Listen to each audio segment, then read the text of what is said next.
Au commencement du livre. Fatigue permanente, douleur, troubles cognitifs, sommeil non réparateur, malaise post-effort.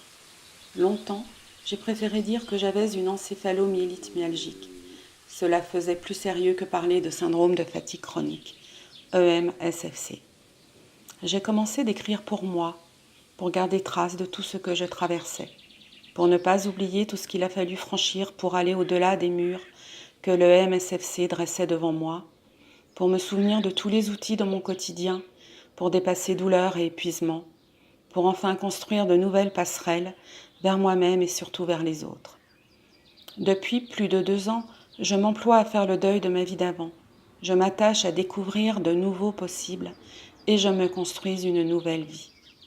J'en profite aussi pour me défaire des éléments traumatiques de mon histoire. Ce travail sur moi me permet de visiter ma vie et mon quotidien de malade avec un regard tout particulier. L'écriture a fait partie de mon processus de reconstruction.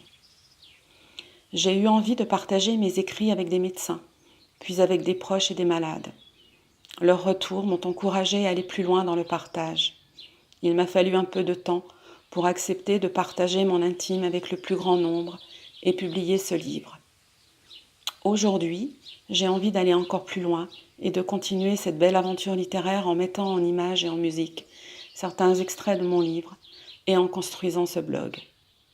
En témoignant ainsi, j'espère être entendue et permettre à d'autres malades d'être entendus à leur tour et mieux compris que je ne l'ai été. Un livre pour faire connaître et reconnaître le MSFC. Un abécédaire pour jouer avec les lettres, les mots, les phrases. Une lettre, un mot pour entrer dans l'intimité d'une vie. Une lettre, un mot pour expliquer et réexpliquer le MSFC. Une lettre, un mot pour zoomer sur la difficulté de vivre avec un handicap invisible. Une lettre, un mot pour s'interroger, questionner et essayer de trouver des réponses. Une lettre, un mot, des mots pour exprimer toute la colère, le désespoir de ne plus pouvoir vivre comme avant. Une lettre, un mot, des mots pour parler de tout ce que pour mettre en œuvre pour aller mieux. Une lettre, un mot, des mots pour croire en de nouveaux possibles et espérer un avenir meilleur malgré la maladie. Un livre et maintenant un blog pour poursuivre cette belle aventure littéraire. Un blog pour encore plus de partage. Un blog pour offrir des extraits du livre à écouter ou à lire. Un blog pour proposer de regarder des extraits mis en images et en musique. Un blog pour permettre à ceux qui n'ont pas l'énergie de lire un livre de partager un peu de cette belle aventure. Un blog pour faire découvrir ma boîte à outils. Un blog pour informer de l'actualité médicale en lien avec le MSFC.